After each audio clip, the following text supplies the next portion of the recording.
So, Mark, did you see the dude hanging out in the casino in his bathrobe at 8 a.m. playing 100-play poker? I mean, this is as Vegas as it gets.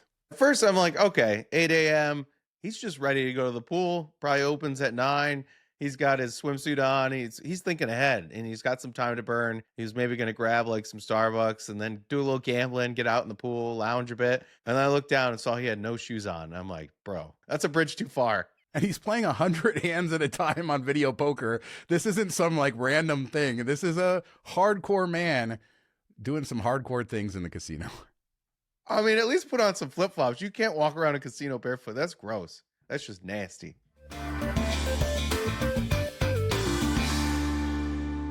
So the sky was on fire this week, bringing a weather report to MTM Vegas, but we had one of our most spectacular sunsets I've seen in a while, and people posted pictures and videos all over social media. Got to see it myself. It was incredible. I was sitting in my living room and the whole house lit up red. Insane. We had a pinkish looking one here too, so I don't know if it was like everywhere, but yours is definitely way more pronounced than we got. I love when they have those colored type sunsets, and it is cool when you're like, oh, what happened outside? Why is it all changing and everything looks red or pink or orange? Such beautiful. All those pictures really beautiful. Yeah, just a reminder that the desert isn't all ugly, and we do get these spectacular sunsets more often than not. I mean, several times a year, but this was one of the best ones I've seen in a long time. But let's talk some Vegas news. Big news coming out of Oyo, so much so that Business Insider had to write this up as an article. They are changing their deposit policy from $300 down to $100. I mean, what's that say about Oyo? One, I think 300 is kind of high. I don't think most places do 300, so I get that. And I'm guessing a lot of people use their debit cards at Oyo to check in. And if you're doing a $300 hold, that's probably messing up what they want to use for gambling and things like that. So that would be my guess of why they're making this change. Well, they say at Oyo Las Vegas, we continue to listen to our guests and evolve based on their needs. Reducing the deposit amount helps make check-in simpler and more affordable. This change, combined with our ongoing upgrades to infrastructure and amenities, is a step towards delivering a consistently high-quality and guest-friendly experience. So then they tie it into their upcoming room renovations, the big elevator renovations that they did, and teasing a new restaurant concept coming for where Hooters is, although we don't know what that will be. I don't know how it makes it easier. It's still... You're still paying 100 instead of 300. So the process is exactly the same. Maybe just people aren't complaining or giving pushback or coming up to the desk to complain anymore. I could see that making it easier on their employees. But I saw somebody on Twitter on a different story. It was talking about Oyo, and they said it lost its soul when Hooters left. So bring back Hooters, man. Let's get it back. That's the change that needs to happen. Yeah, we're having great advice. Bring back Margaritaville on the last show. Bring back Hooters. Yeah. We are just so innovative. And we'll talk later in the show about innovation in Las Vegas. But let's move over to Rio. Rio, by the way, they charge you $100 a day for a deposit. Fred Flintstone tables are expensive, I guess. And so is the sanitizer. Now, I remember a day not too long ago where they gave us free sanitizer in casinos, and it was everywhere. In fact, every entrance they made us put sanitizer on. Well, not anymore. And Jacob shared this picture from the Rio's Sundry shop, and $8.12 for a tiny sanitizer. And good on Rio, man. On their social media, they faced it head on, and they were responding to comments and all of that. Yeah, but it doesn't matter if they don't make it $350 starting tomorrow. Change it and then post. That would be an epic social media win if they go in there and change it to something very affordable and approachable and then post the new receipt on there. Tag Jacobs. Come on. That's what you need to do. Just saying, oh, our bad, but soap and water's free. That doesn't matter if you don't do anything about it. Casinos are dirty. Give out free sanitizer, and if people want to buy them, make it cheap. We're not talking about the overpriced beer or sodas or the things you don't put prices on. This is just sanitizer, and you don't have to lose money on it. But yeah, like you said, $3.50, $8. Come on. I mean, this is for something for health and safety. This is a step too far. They still have those stupid machines all over, but they never refill them. Yeah, exactly. You got to go to the Sundry shop, $8. It's a scam. But I want to give Rio credit for this new specials. They have these new member specials that they came out with for food. And this is a really great deal. $10 each. So you can do Hash House has the chicken sandwich with fries and a drink. Now there is a picture of a beer in there, so I don't know if you can get a beer or if it's just a soft drink. Either way, $10 for that, including the drink, is a great deal. El Burro Borracho, a shrimp taco combo for $10, and then you can add a margarita for $5. And then at the food hall, Attaboy Burger, a double smash combo with curly fries and a cold drink is $10. Last time I was there, I think the drink itself is $6. I mean, this is a great $10 all-inclusive, mostly including drinks at sit-down restaurant like Hash House or Burro Borracho for the tacos. I mean, this is a good deal no matter what angle you look at it. Yeah, I think this is a great deal, and take advantage of it when you're there and check it out. You should eat all three of them and tell us which one's the best, Sean. They're three different places, so I don't know. Yeah. But I will tell you, Egg Slut is now behind walls over there next to the front desk. Here's a video of what it looks like. Mark has no idea. It's just a big white construction wall. So that is happening over there. And then you brought up the Fred Flintstone tables, but I got my first room that has 2 beds, and I don't know if I ever put this together, but the rooms that have 2 queens, they have this marble table. They don't have the Fred Flintstone table. A huge design mistake. Yeah, I mean, everyone wants their steak table. Yeah, I walked in the room and I saw this marble thing. It looked way too nice and fancy, and it didn't pull apart, and I couldn't rearrange it. I didn't know what to do. And then I was like, is it just this room? Or are they not replacing? And then I went back and looked, and yeah, it's always been the 2 queen rooms had the marble table, and I just always got a room with 1 bed. Food special's good. Sanitizer, let's fix it. So we talked earlier about how there might be nothing unique in Vegas, and this discussion happened. Las Vegas locally was part of it, but it came off of this tweet from Zach Murdoch. And this is in regards to Category 10, Luke Combs' new restaurant where Margaritaville used to be. It says totally unnecessary, all red, bottle blonde, Aldean's, and now this. Different but same intention. There's Brewdog. Can Vegas operators no longer come up with original concepts? You know, I wouldn't say Brewdog and Bottle Blonde are the same as Ole Red and Aldean's. I mean, Country Bar, I mean, they all have rooftop elements. Bottle Blonde is much more sports focused. Brewdog, probably similar. I don't know. Is there only so many ways you can slice up a bar? I think so. I mean, if you're throwing all those in, then you got to throw in pretty much everything on the strip that's a bar front that's not a regular restaurant, fine dining type of thing. So I wouldn't throw those 2 in there. I think I would classify Brewdog as like a social hangout. They have the games on like the 2nd floor. They have the rooftop, yes, but it's more like a social hangout experience versus a straight like sports bar, in my opinion. So I think this does play into the other 2. And yeah, okay, that's kind of a copycat, and that's kind of annoying. I do agree with a further comment that said we don't have enough live music, approachable live music on the strip. And that's a big thing. I hadn't really thought about it. And then when you step back, you're like, where do you go for live music that isn't a show, where you're just sitting there and listening like you see in every other city? And there's really not much on the strip.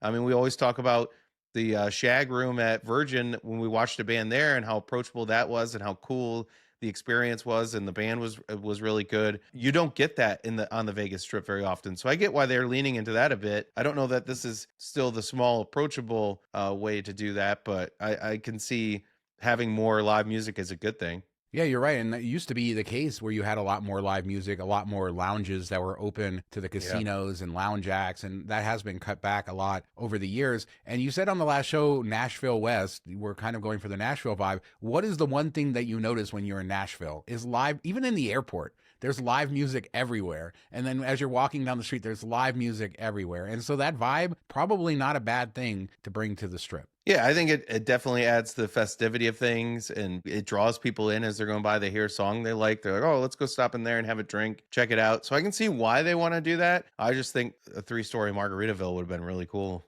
I did too. I'm really still dreaming about this massive Margaritaville reinvented from that same space with, oh man, it would have been so good. But Luke Combs, good dude, fast car, gotta love it.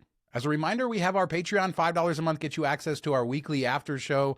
A lot of fun, debates, behind the channel, lots of laughs. Patreon.com/MTM Vegas for all the information. And thanks to everybody who supports us over there. So at first they promised us an RV dealership, and that is now officially not happening. As we covered recently, the Eastside Cannery one of those casinos that has been closed since 2020 and sitting there. One of the newer ones, built 2008, not that old. Rumors were that it was going to be sold, maybe an RV dealership. Then Vital Vegas said something happened with the air conditioning. We don't know, but Boyd Gaming officially came out, said they are going to sell the land, and housing is what will replace the Eastside Cannery. They said market conditions don't warrant another casino there. And so we finally get the answer as to what will happen to this long closed casino. Yeah, it's sad to see. I mean, what is it, 17 years old? So it's not very old. Still a nice looking building on the outside. I'm assuming the inside is pretty well kept up, especially since it was only operational 12 out of those 17 years.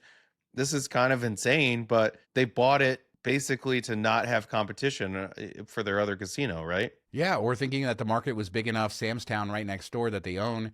And obviously they're building Cadence Crossing a few miles south of there to replace their Joker's Wild Casino. And I think they think between the smaller Cadence Crossing and Sam's Town, they have that whole area covered. But it is insane to think, yes, a 12-year-old casino that operated for that long just got shuttered and it's gone forever. And you drove by it, you saw it. It's a beautiful looking building. I always really liked it. It doesn't fit where it's at.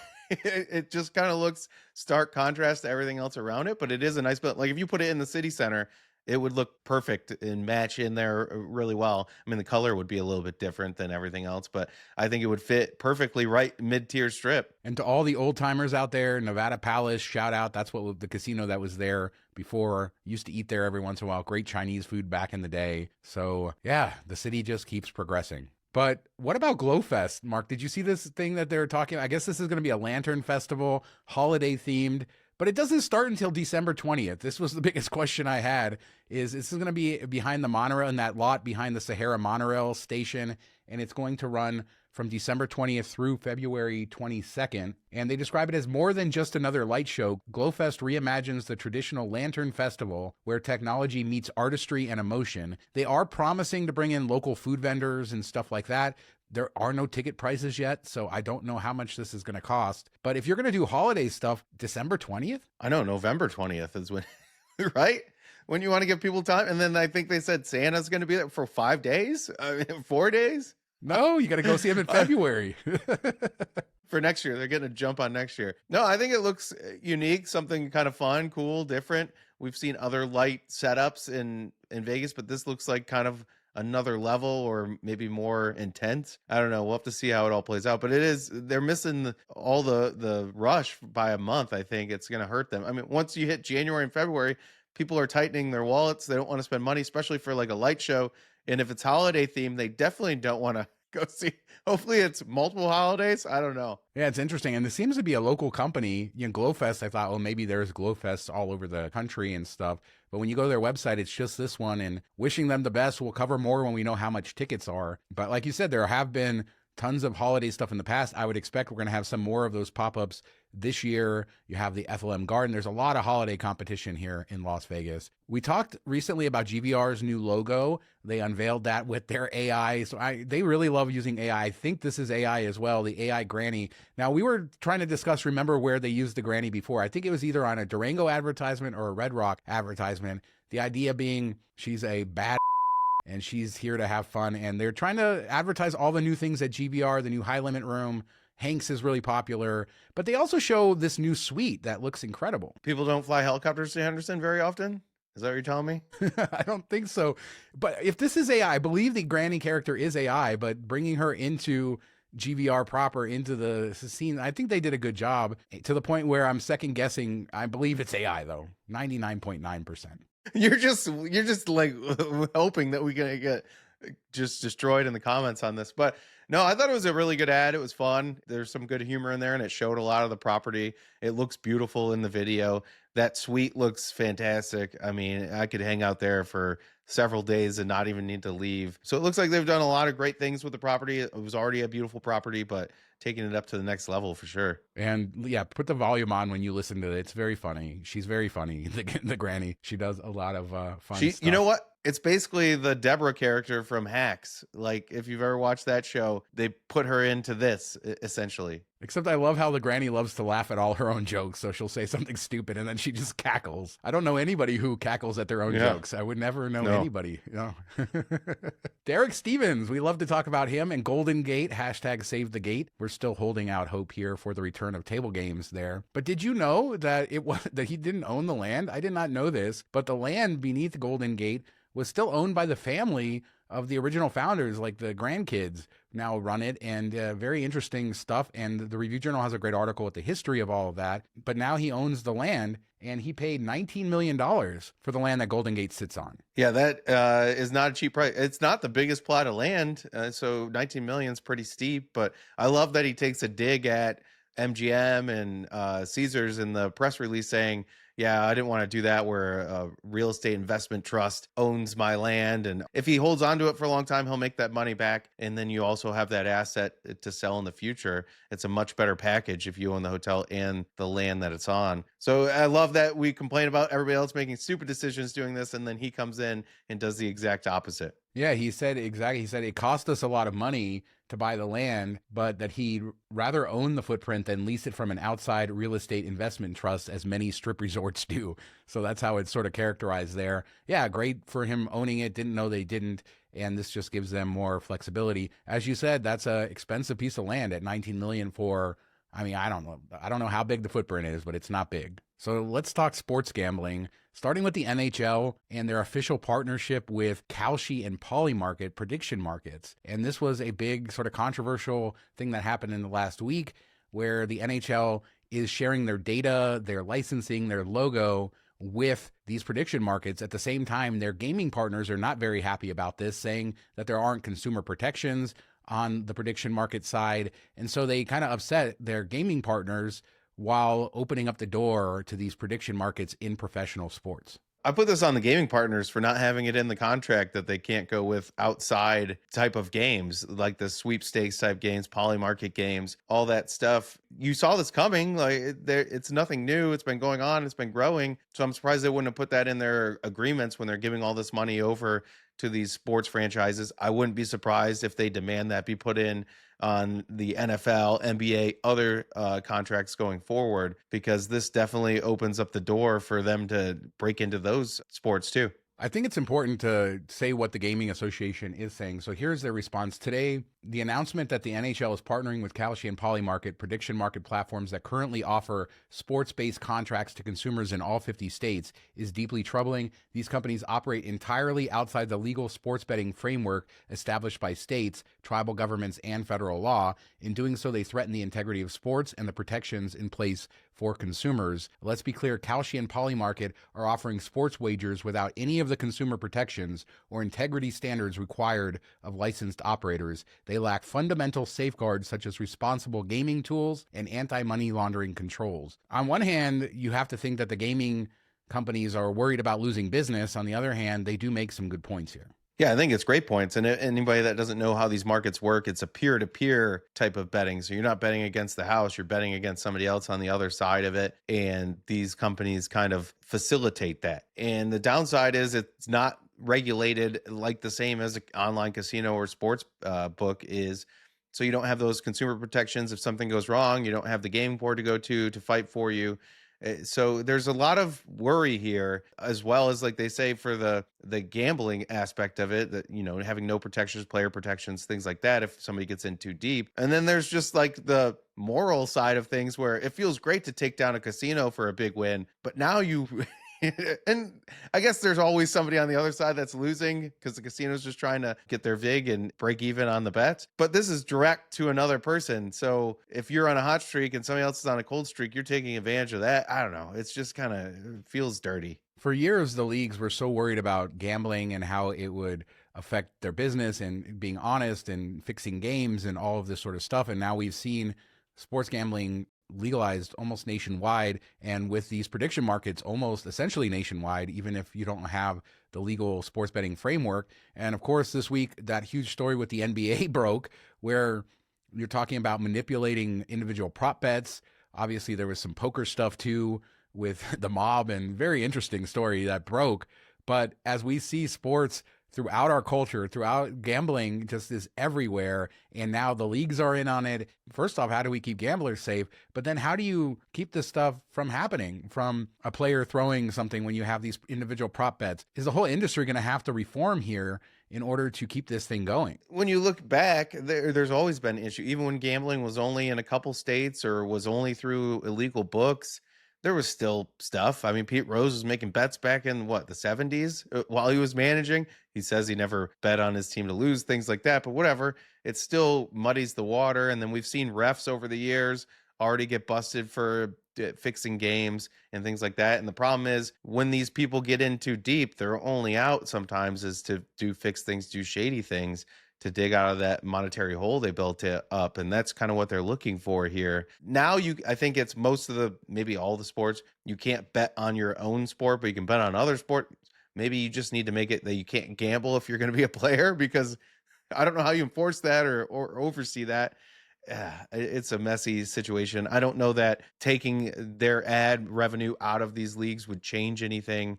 It's just a whole nother level of things. And the reason that we're seeing record viewership numbers is because people are betting on the games and they're watching games they wouldn't normally watch because they are able to make those bets. So it goes hand in hand. Players also get more hate on social media if they don't hit like some random losers 3-leg parlay and they go at them. How could you not get that 10th rebound type of crap? It is just a mess. These individual player prop bets have been huge business, and it's one of the reasons that the take for companies like FanDuel and DraftKings is much higher than a traditional sports book you walk into in Las Vegas. It's because of these types of prop bets, and they become huge. And how do you if you have a single player, that's a single point of failure. How do you prevent that? Well, a lot of the sports books are using advanced algorithms to watch the way people are betting, and that is indeed how this one game they were able to identify something happening is through irregular betting. And just hearing different interviews with sportsbook providers, I mean, they are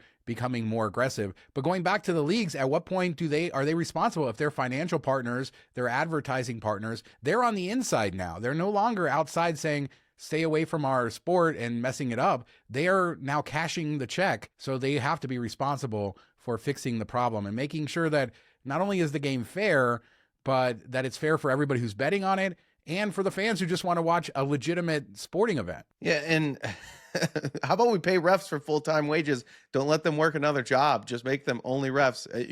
Especially the NFL, you make so much money. Give them $300,000, $400,000 a year, whatever it is. Make them a full employee of the NFL.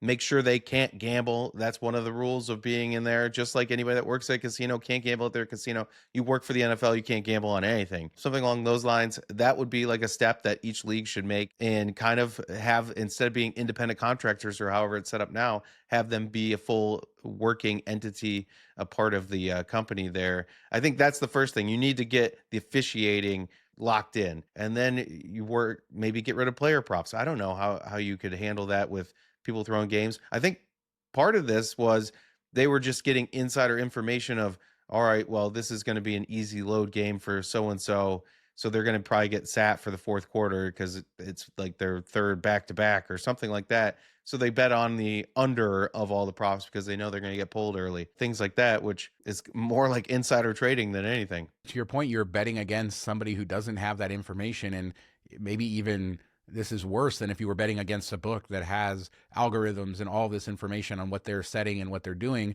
If you're just betting against some other guy on the other end of the planet who doesn't know what he's doing. I just think that these shadow systems of gambling, let's call them sweepstakes casinos, prediction markets, as gambling becomes so much a part of our culture, we have a lot of discussions we have to have as a culture, as a people, to say, how are we going to protect ourselves? Problem gaming is a big problem. People losing. We love the gaming industry. We cover it. It's fun. It can be great, but you do need regulation. You do need protections for consumers. It is the most important thing. I do think they need to roll both the sweepstakes casinos, the Polymarkets, into the same oversight that regular casinos have if they're going to allow them to operate the way they are.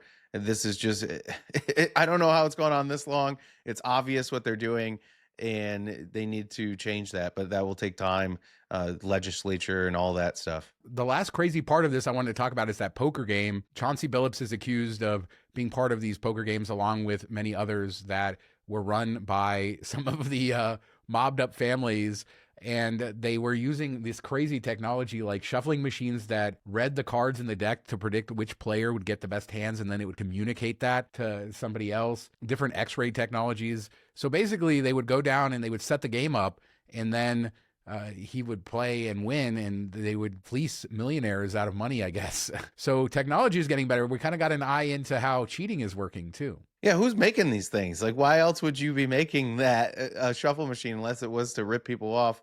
I don't know. That's kind of crazy. But I think he was also, hey, I'm Chauncey Billups type of thing. Come play with me, and like kind of the hot girl that goes out and woos players to come to the back room and gamble. We need the mafia to quit messing around with this stuff and come back and run Vegas instead. Yes, everything comes back to the Vegas was better when the mob was here. Chauncey Billups obviously has said he's innocent. He has denied this. These are just allegations. All of this is just allegations. So we will see how it all plays out. But I'd love to hear your opinion on any of it. Is sports betting going too far? Are these alternate markets for gambling? Do they need more regulation? Are the leagues complicit with taking all of this ad money and then having this happen there? Leave a comment on that.